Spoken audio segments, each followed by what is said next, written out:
I'm Beka Shakur, and I grew up mostly in East Toledo, and we are here to talk about generational curses, and that is part of my healing that started this year, Okay. 2024. All right.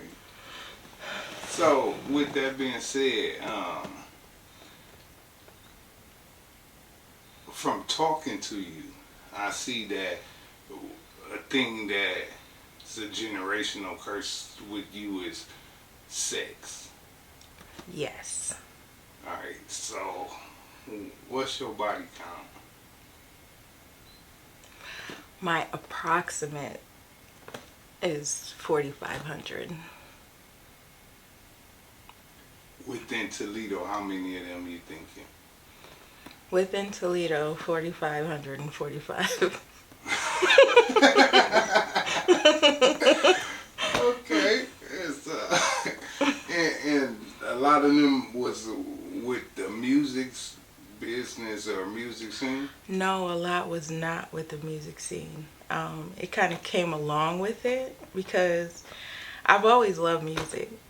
Yeah. But like, I wasn't like a groupie. It was just like, I always like to stay behind the scenes, and it would be like behind the scenes people who I would run into. And not just that, but street people. Like, I grew up from 6 to 16 in a village of, the black population was 0.06. Yeah. So there was no black men. There was like no, I didn't have any black people down there. It was just me. I was the only black person in the school. Percentage of that 4,500 is black men? 98.5. I would say 98.5. Yeah. The other ones is the white guys that wanted the black experience. I feel like all white men want the black experience. Should they get it? No, because they don't know what to do with it. They're just excited that they have it. Yeah. And I just feel like I always liked black men. So that's why most of them were black men. So when did you start having sex? My first time was when I was 15 years old. I'm 44 now. And I only did it once when I was 15. Only did it once when I was 16. And when I was 17, it was like the stock market went all the way up. Yeah. And then 18, 19, and all the way up until I got married. Well,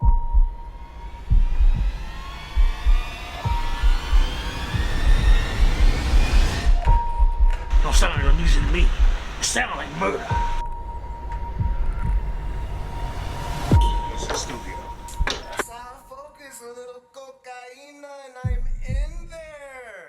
Welcome to Toledo's podcast, HD The Garage. And then I escaped to Florida. He found me in Florida. No, I didn't tell anybody until, a few years ago when I finally told my mom and I got the courage after he died already. I guess I felt finally a sense of relief because he was dead. And then I was able to come here downtown to the Y. And then that's where I met my second abuser, father of my children. He had tried to apologize the day he died. He came out of his coma. I was on the phone with him, on speakerphone in front of my husband. And he tried to apologize, and life kind of just went from there for a while, for some years. Yeah, yep. I was actually in Job Corps when I met my first abuser. Just like, I mean, what do you say? It's okay? No, it's not okay that you touch your daughter for every day. So yeah, I acted out, and I didn't want to be at home anymore, and I went to Job Corps, and boom, like I said, and do.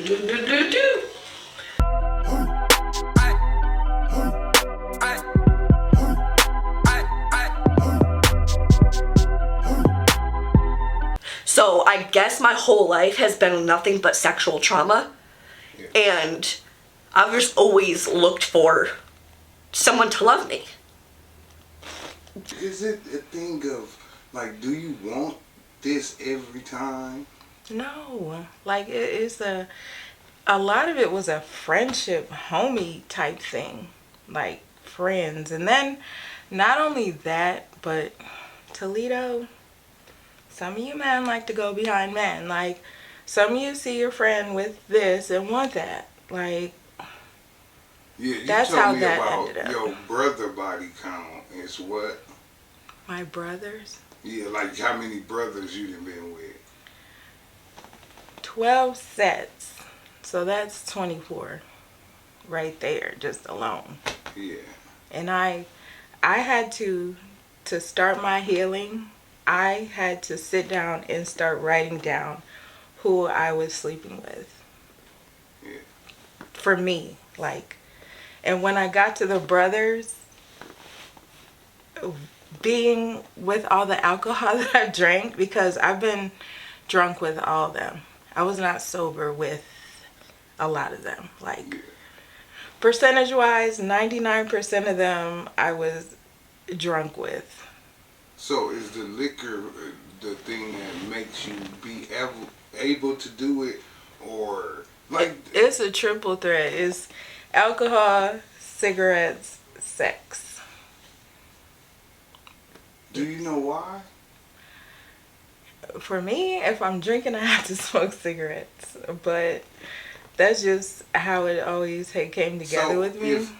if you drinking, you have to smoke cigarettes, and if you smoke cigarettes, you have to have sex. No, not the cigarettes. The cigarettes didn't make me have sex. Like the alcohol did. Like I didn't like to have sex sober. Like, and my grandmother, she was alcoholic. My mom wasn't. It was like it skipped a generation. But like with me, like I could not, and I still cannot. I'm 44 and I still cannot sleep with anybody sober. Like I don't like it at all. Do you like the sex? It's okay. It's okay. But it's not. It's not nothing. So a lot of people will ask, like, why do you do it? Because like when I'm drinking and I do it, it's like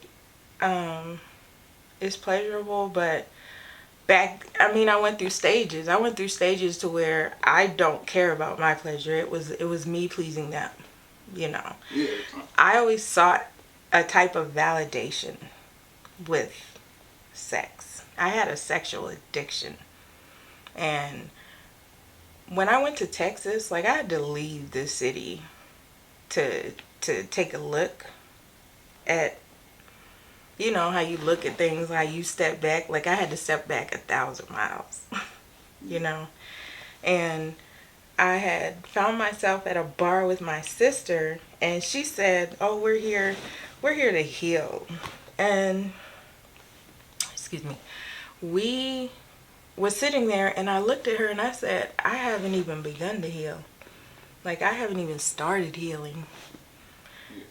And when I got back to Ohio, I started running into people.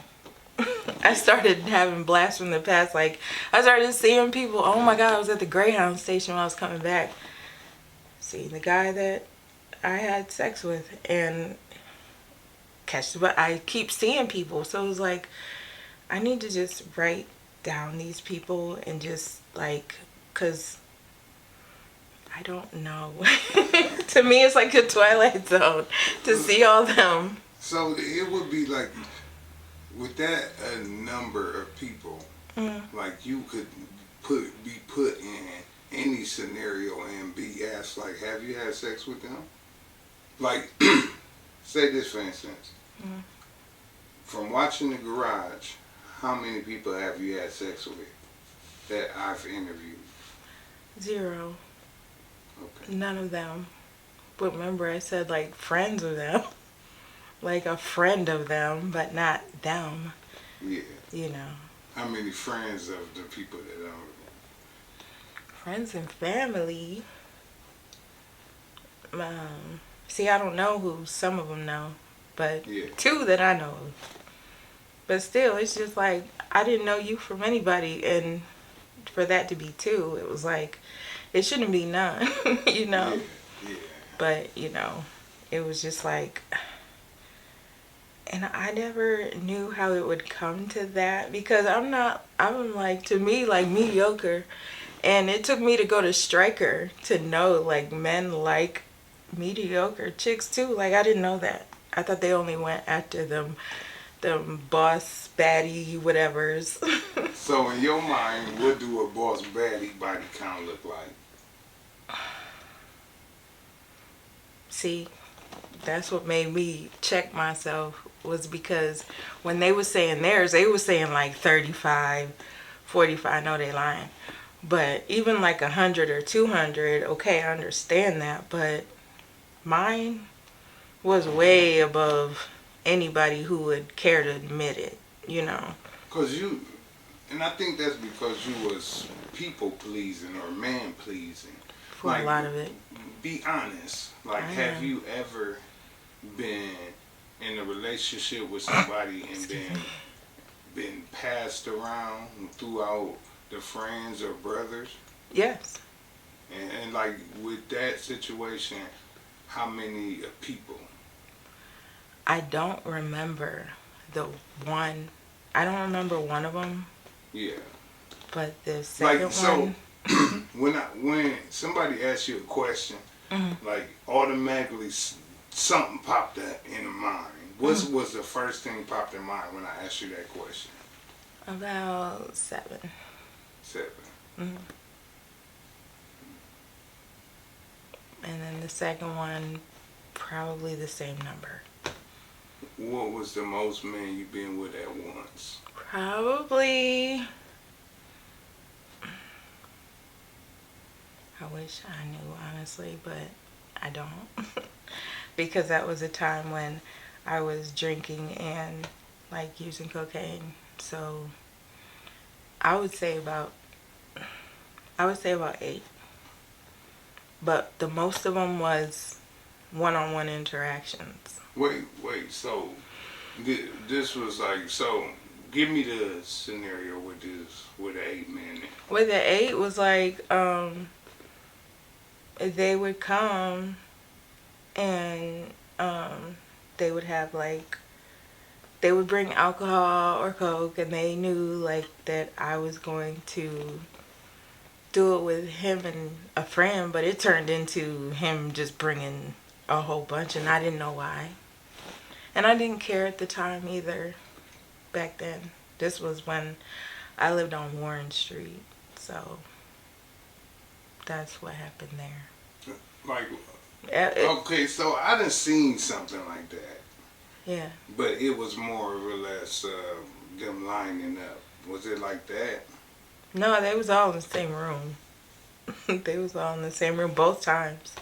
Well, no. The second time it was like they would go upstairs, downstairs. Yeah. And I remember one getting mad because I was yelling out somebody else's name, but I don't know who's there at the time. I did not know who's there at the time. Well, explain to me that situation and how you seen it in your eyes. How I seen it was, this man said him and his friend and maybe someone else, and it just turned into I don't know how many that second time on the south side, like, and I knew that was like abnormal, but usually when that happens, like, everybody's talking about that person, but I didn't really get talked about like that. Not. Welcome to Toledo's podcast, HD the Garage.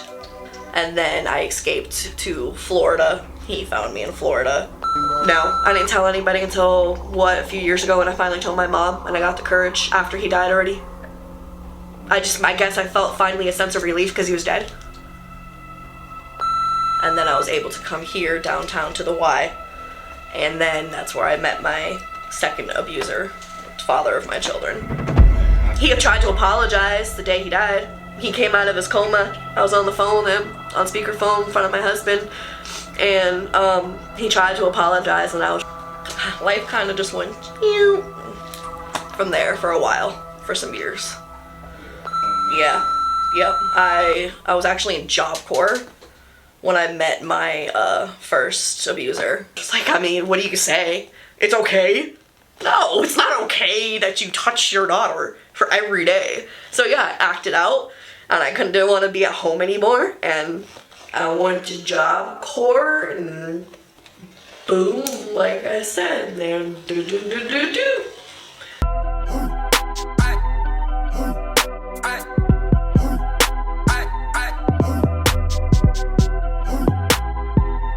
So I guess my whole life has been nothing but sexual trauma. And I've just always looked for someone to love me. Was it a big secret thing? No. It was like, I don't care if you put it on the billboard, but they just didn't out of respect because we was cool. We was friends. But they just brought people along and they wanted to look cool. So they're like, hey. So it was actually like a train because they was all there at once. You can call it that, yes. Look, I didn't want to start with that. Oh, no. I mean, I'm glad you did. Like, this is stuff that has to come out. Like, this is stuff that has to be known. Okay, well, let me put it a different way. How many penises at once? Like I said, I don't know. I don't know. Take a guess, like how many? I told you 7, that first one on Warren. So the first one on the north side, I would say 7. It was more like a gangbang. No, because it wasn't, I didn't touch nobody 2 at once. No, that's what I was asking you. How many was the most penises at once? I wish I knew. I don't know. But if I could guess, it was 7 guys in the room. Yeah, so they was just like maneuvering in and out the situation. Yeah. And that was like, and those was like my most, one of them was like one of my most vulnerable times in life where I just didn't give a shit about life. And it was just like, you know what? You got this, you got the alcohol, you got the drug, like, then go ahead. So explain to me, what's it like afterwards? Afterwards, you just, I see him. No, in the room afterwards. Oh, I don't know. You were so out of it. Yeah. Yeah, I don't remember them leaving or anything. So it continuously was a party? Not continuous. It was like a one-time thing on Warren. It was a one-time thing on the south side. No. I'm talking about not the sex thing. Mm-hmm. I'm talking about afterwards, after the escapades. Mm-hmm. Y'all continue to party and kick it. No. Daily? No. Not daily. No. No, I'm talking about that night. No. It was pretty much like whatever, all that was done, and they was just like ready to go. You know, it was at my house. So what was you thinking, and how did you feel after both of them? I didn't feel nothing. I didn't feel nothing after that. It was just like, he said it was one and someone else, so, you know, I didn't care, but then it turned into more, and I wasn't about to sit in front on him. Like, I didn't care. What if he could bring 20? If he'd run 20, that's still, I mean, the mindset I had back then, I did not care. You would have did it. I probably would have. I wouldn't have cared. I wouldn't have gave a shit. Now, let me ask you, have you ever prostituted? I have. Okay. So was it any of that involved in it? No. Like, the first time I prostituted, I was assaulted. And this happened on Grand Street. On the south side. I mean, on the west side, sorry. On Grand. Yeah. Or Grand, or whatever it's called. But I left You know, I had gotten on that street, and I'm walking, and when I got to the bridge on Bancroft, somebody pulled up, and I said, I told you, I knew I did not want that person that just did that to me to be the last person on my body count list. You know what I mean? Yeah. That's how that came about, with me not wanting someone. That's where it started. Me not wanting that person to be the last one. That's what I was gonna have you explain that later on. Okay. But you said the first time you prostituted, you was assaulted. Right before, yes. Oh yeah, you told me that. Yes. You told me that. So it wasn't like, oh, I'm gonna go get a rape kit done at the house. No. Okay. So we're gonna have to You tell can. your mindset of the not the last one before you tell this story or any story before the Well, so I we was can getting to understand it. It was like when I left, I was mad, you know, because I was violated. He took that from me, and I didn't give it to him, you know, and not only that, but my sister and my friend was involved. They left me there. They didn't know that was going to happen, but it happened. And being that it happened, as I was walking down the street, I got far. I got to Bancroft, and wherever that bridge is, there's like an overpass bridge by a highway. That's when somebody pulled up and asked me, was I doing that? Like, and I was not. I was not prostituting. But I said, yeah, I am. And, you know, that was the first time I did. It was never like, oh, I want to go out and make some money. It was just, I didn't want that person to be the last person that I had sex with.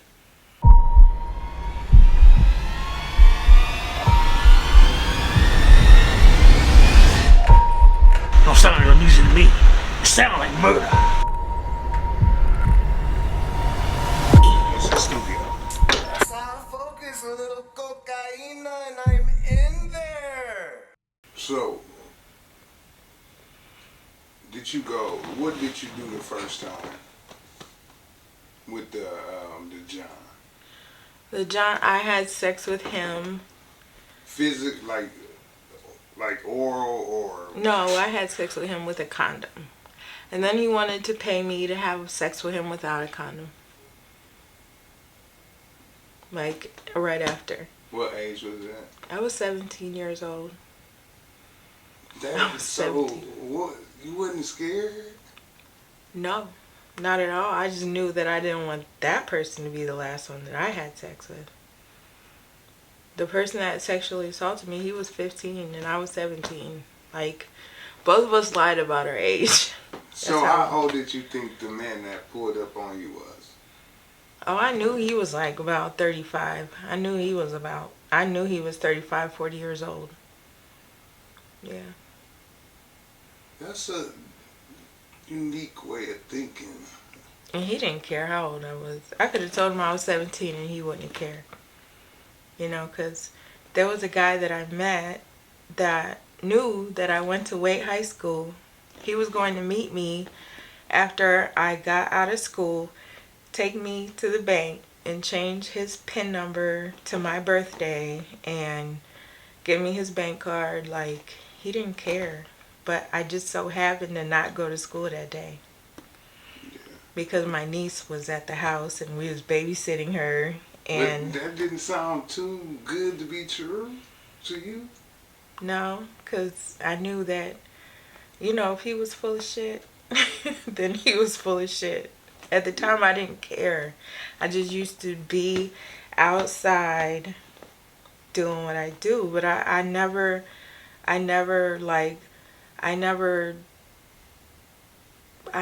cared about the money side of it at all. When the first time you did coke? The first time I did coke was when I was 22. I was 22 years old. So let's go back a little bit. Okay. What did you get paid the first time you was prostitute? I didn't even know what people charged then. I probably could have made more than what I got, but I remember telling him to give me $25 just because, you know. Did you enjoy it? No, I didn't. And the crazy part is, like, I seen him afterwards. I would still see him afterwards. He lived on Doran Upton. He was like a cab driver. And I don't know why. I didn't like it. I mean, and I'm going to tell you, out of this 4,500 body count, like, at least 4,000 of it I did not like. Like, I did not like it. It was just something that I did. And I'm like, I have 2 daughters, and I never wanted daughters. I got 5 boys, thank God. But I have 2 daughters, and they're not doing what I did, and it makes me happy that they are not. Okay, so I'm gonna go to the wording of the world. Okay. Like, I couldn't find another way to say this. Okay. But you know, the first Put thing it on that the billboard, please. the first thing that popped in people's head is like daddy issues. Because it's like you cater to men in a way that's unbelievable, and fold to men in a way that's unbelievable. But I didn't have that in the home. Like, in the home, my daddy was a motherfucker. Like, I was the only child who disobeyed my dad.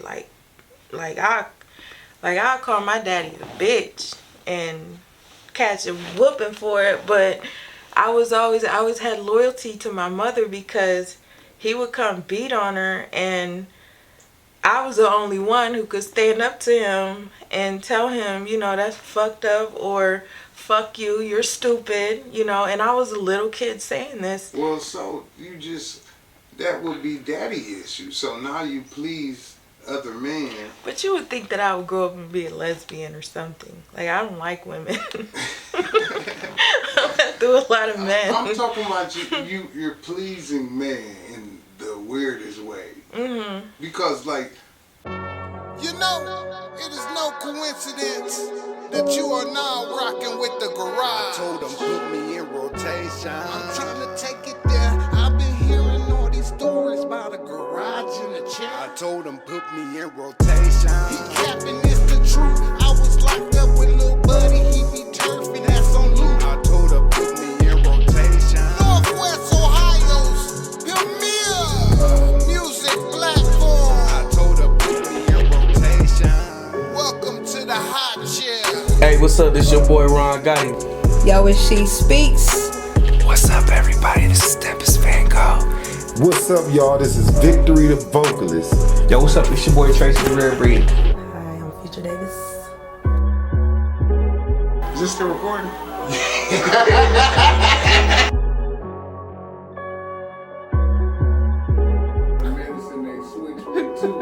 And then from that moment, You watching Toledo's podcast. You in the garage, lit. Smoke something. That I'm able to tell the story now about me, the truth about Charlie, actually. Because I tell no lies, hold no punches. I am who I am, and I am who I say I am. You know? let's go to that story you told me Okay. about the first time you smoked crack. Mm-hmm. And this was recently. Yes. So tell me a little bit about that story. About that story, Well, start with what you told me about the guy saying he keep saying he's gonna get that. Yes. So, I was at the homeless shelter. I wasn't in a house at the time, and I would run into him. But I knew him from like 30 years ago. And he never came at me like that until I had seen him at the bar. And then I don't know what happened. I scared the shit out of him, but he didn't want nothing to do with me. I don't know what happened. I was drunk, but he didn't want nothing to do with me. And then once I seen him down at the homeless shelter, it was like he would follow me and he would tell me, like, you know, that he's gonna get that. And as in you and your... He's the second person to tell me that. Like, he's gonna get that. Like, matter of factly. Did both of them get that? Yes. Okay. The first one in high school. No, continue with this. Okay. The second one, which is him, I went to him. But before I went to him, you know, he followed me. And then I had to cut through this yard because I was downtown at Market on the Green, which is on 18th. But I had to cut through this yard to get to the bus stop. And he's with his friends over here. And he comes by himself, follow me to the alley. And the way that he's talking to me is like a pimp would talk to a bitch on the street. It was just like so weird. And I had my girl on the phone with me, and I told her, please stay on the phone with me, because he has power to where he can tell them people to either hold me down or like I don't know, I was scared of him when he came up to me, and I didn't want him around me. And then he went in the store, and then I'm at the bus stop and he comes right back, and I'm like, please stay on the phone with me. Yeah. And she heard the way that he was talking to me. And he was just matter of factly, I'm going to get that. And at the time I was still at the shelter, same one as him.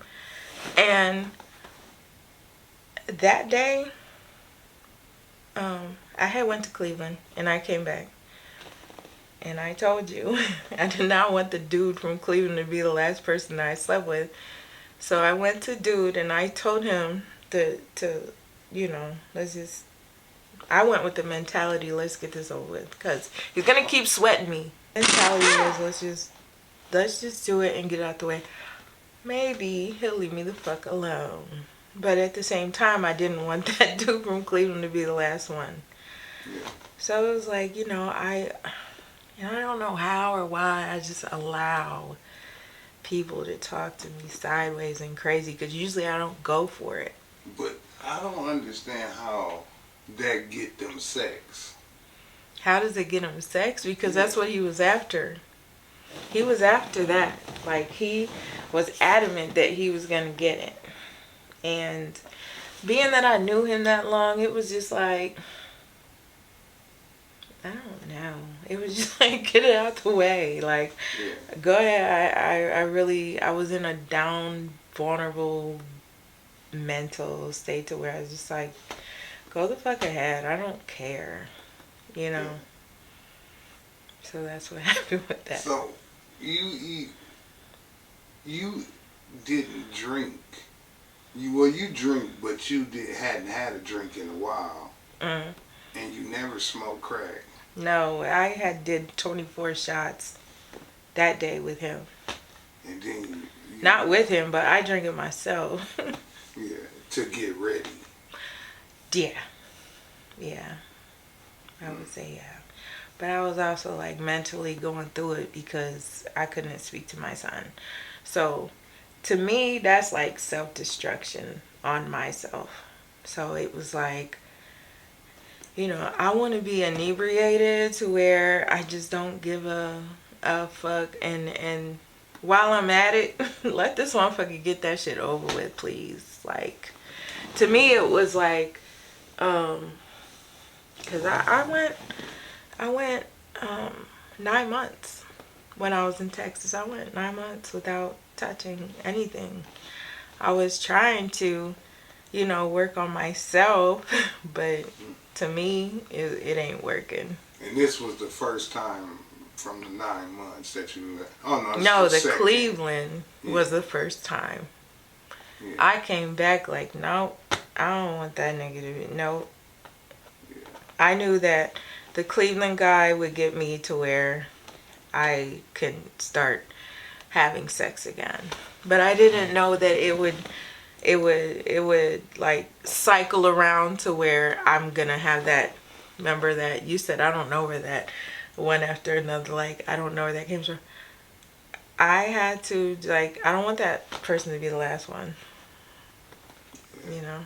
And that takes me like back to 17. flashes in your head, like when you see it? No. No. I look at it now like I'm 44. Like, who wants to bang a 44-year-old? What the fuck do he see in me? Because he's younger than me. Like, I don't understand people. How old was it he? ain't me having the daddy issues. It's them having the mommy issues. How old was he? He won't tell me his age.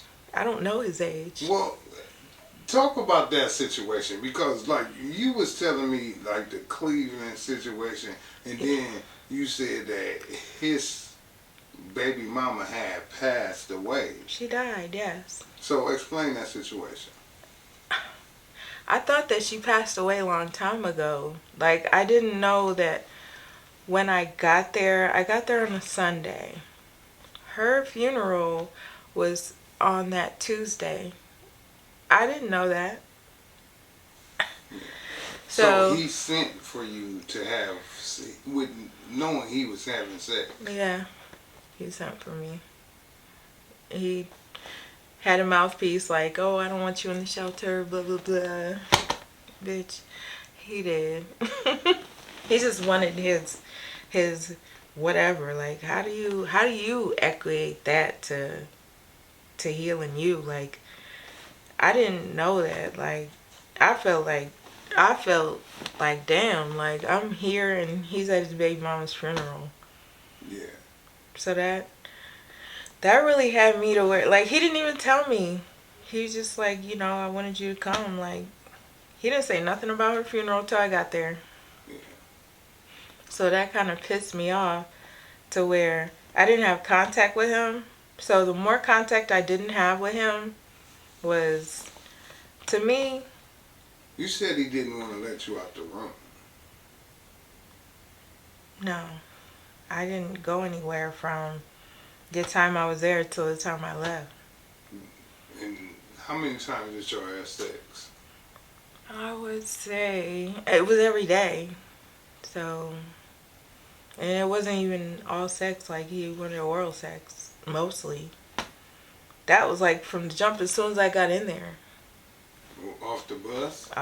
As soon as I got in this apartment and you shut the door, he was like, take that off. It was like, okay. So but why? What did you think when that happened? I like spontaneity. I like somebody spontaneous. But that, I just felt like it was too soon. I just felt like it was too soon, really. Did you fight back any? No, I wasn't fighting him. No, when I say fight back, did you give any push? Like, let me have some dinner. No, not at all. No, not at all. It was just like, whatever. I don't even think I had sex with him that day. I think I just...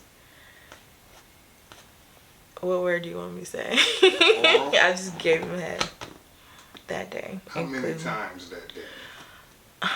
Probably 3.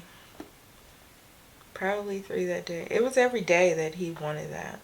Like, and it was fine, but it was just like, damn. That's what you do? Like, you just, you know. My trip was the baby mama funeral. Like, that's what fucked my head up, was right there. Like, and he had this weird thing where he got up at 5 o'clock every morning and was drinking and smoking weed, and then after it was like, I have to do that, but why the fuck I have to get up this early, you know? So that was out of the norm for me. He will wake you up to give him oral? Mm-hmm. But listen, between that situation and when I came back with the dope boy downtown, like, it made me to where right now today I don't want no quickie with nobody. Like, they took time. Like, I was there from Sunday to Wednesday in Cleveland, and then Christmas night I was with that man from like 9 at night till 7 in the morning. So I'm used to time now, you know. Wait, how? Well, I'm telling you, last night somebody pulled up and wanted some wham bam thank you ma'am. No, I'm not doing that. Like, I learned from Cleveland and the dope boy downtown, like, to no. but I thought you did have sex last night. I did not. Oh, okay. Okay. No. Okay. I thought the man was stupid for wanting to have sex, and I don't know. He made it sound like he just wanted a hug. And he pissed me the fuck off. So, he was too soft.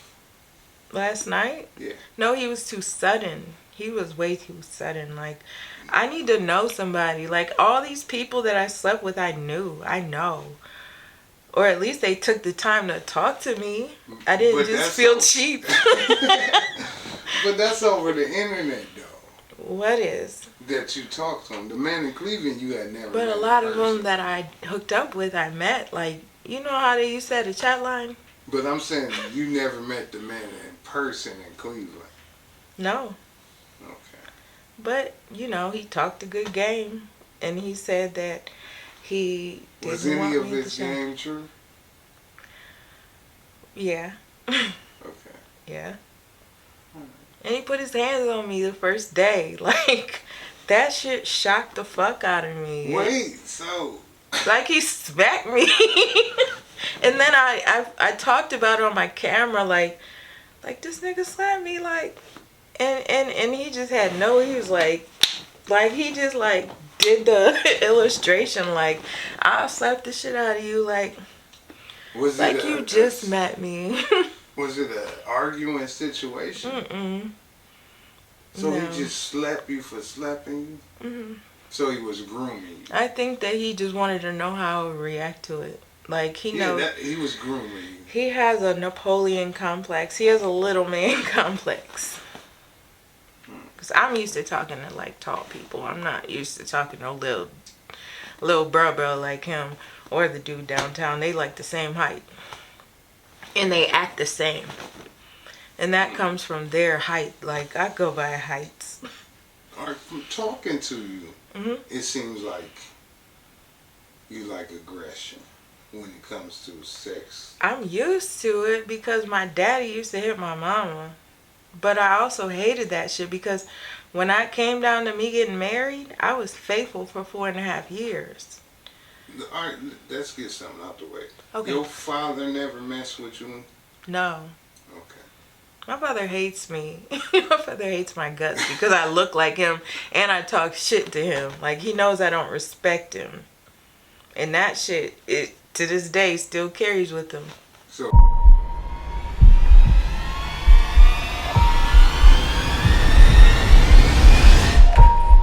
Don't sound like music to me. It sound like murder. It's a studio.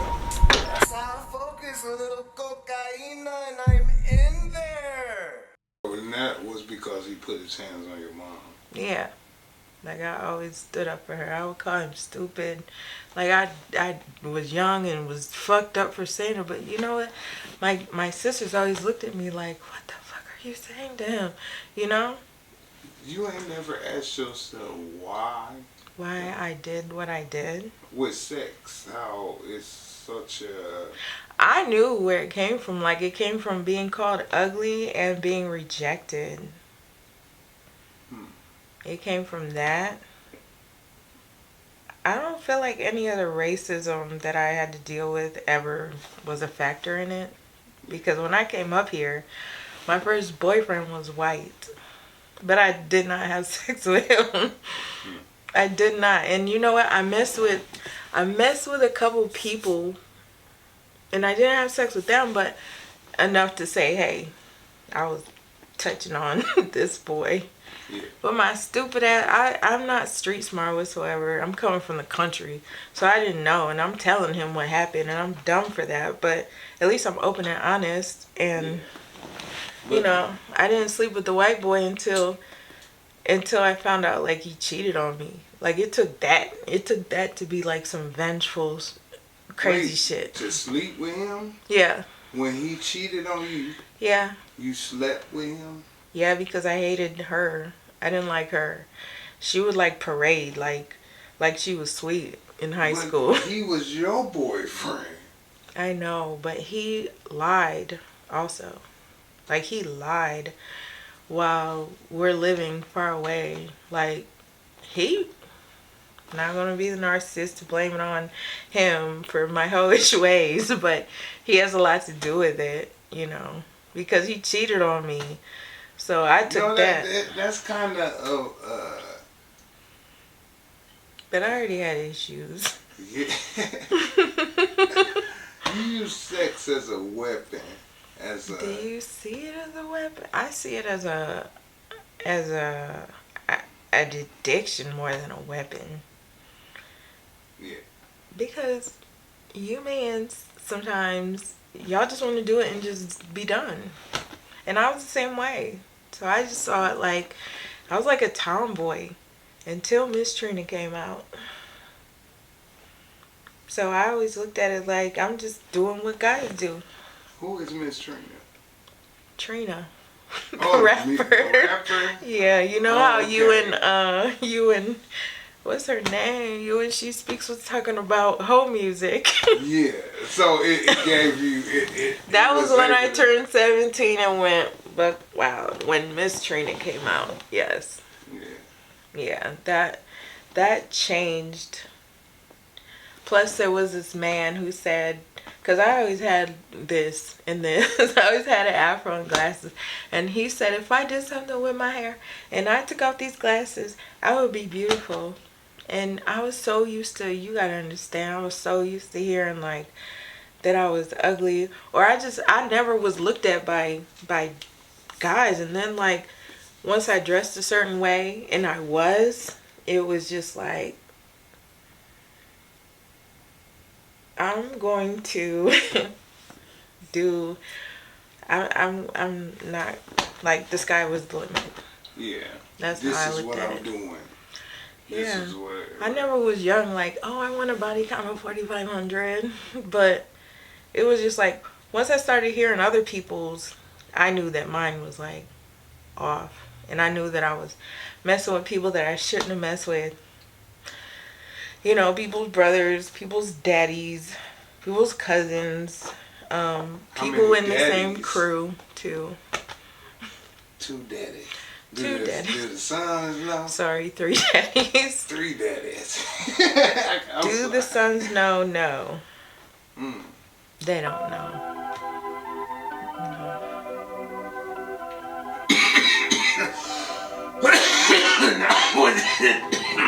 I need to smoke another cigarette.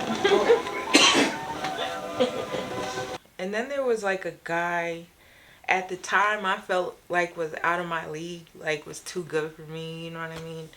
So he always wanted to do threesomes, and he would want to do them with men and girls.